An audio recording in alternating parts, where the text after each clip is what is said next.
So in today's video, I'm just going to go through quickly a couple examples with you of some applications that we can use parabolas for. In the first example, we have a rock that's being thrown off a bridge. The graph then is showing you at any time how high is that rock above the ground or above the water.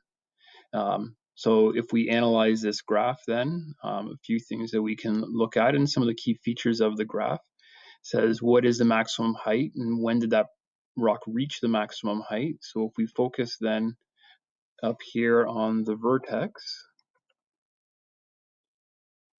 okay, we need to be careful with our scale that we are counting our scale and not our grid lines. We can see that our vertex is at 2 and 50.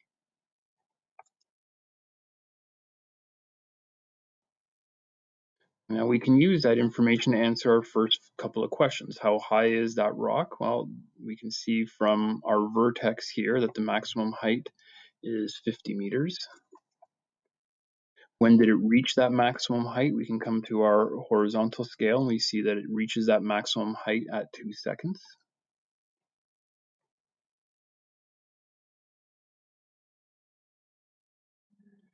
Okay. Next question asks then, when did the rock hit the water?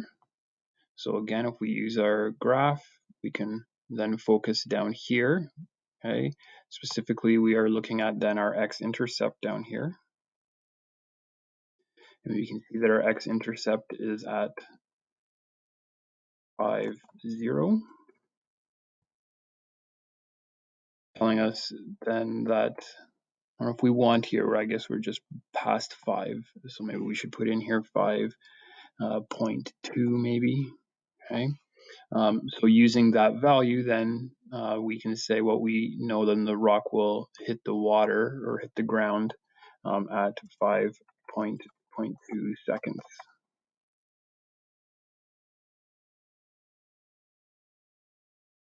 Next, the question is asking us then, when what is the height at 1 second? So we can read then from our graph at 1 second. If we come up here again, we need to be a little bit careful with our grid lines as we do this. Okay, so at 1 second, we can see that the rock is 45 meters high. And lastly then, how high is the bridge above the water? In other words, what was the height at time 0? So here's where the rock is thrown from initially when the time is 0. So we are going to then focus on here our y-intercept, which we can see has coordinates 0 and about 30. So from this, we can see that at time 0, the height of the rock is 30 meters. So we can then answer our question here, how high is the bridge above the water? Well, at time 0, the rock is 30 meters high, so we will assume the bridge is then 30 meters high. So really we're focusing then on some of these key features that we learned about this graph, and we see now how they would apply in a context here of a projectile type question. The second one, we're going to do the same thing, except for I haven't given you the graph.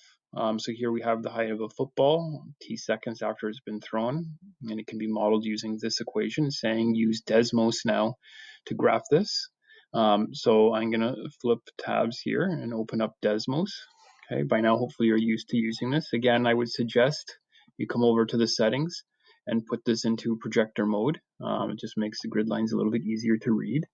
And if we type that equation in, y equals -5 bracket t minus 2 squared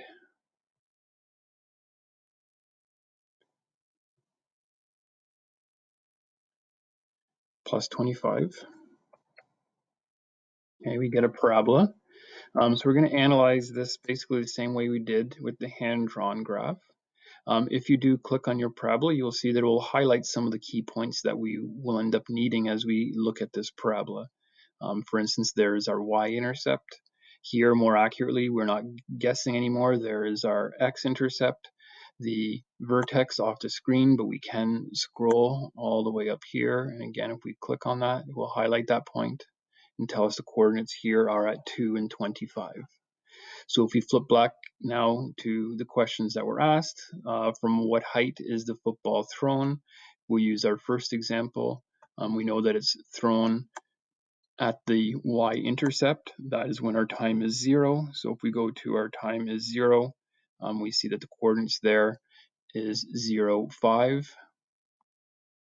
So the football is thrown from then a height of 5 meters. What is the maximum height of the ball and when does it occur?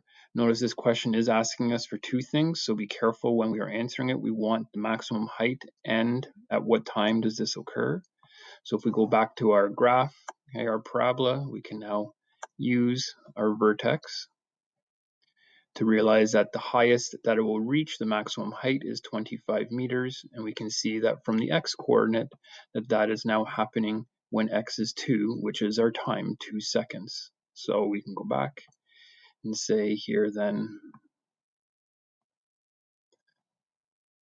that the max is 25 meters at 2 seconds. Lastly, what is the height, or sorry, second to last, what is the height of the football after 4 seconds? So if we come to our graph, okay, at 4 seconds. So we can see here roughly there is our 4 seconds. If you hold your cursor down, you can move this around, okay, and I can move that point until I get the exact coordinates, giving me that at 4 seconds, when x is 4, the height, the y value is 5. So if we flip back,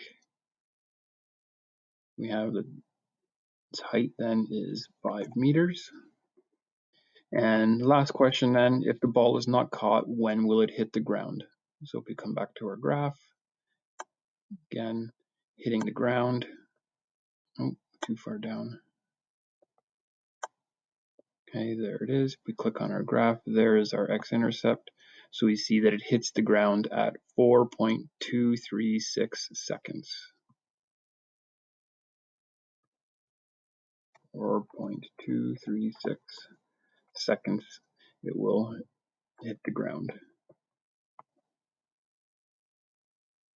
Hopefully the video helps. Okay, you're going to go through the same type of exercise where I will, in one example, give you a graph and you can answer some questions, and then there's a few more examples where I will give you the equation. You can use Desmos to analyze and answer the questions.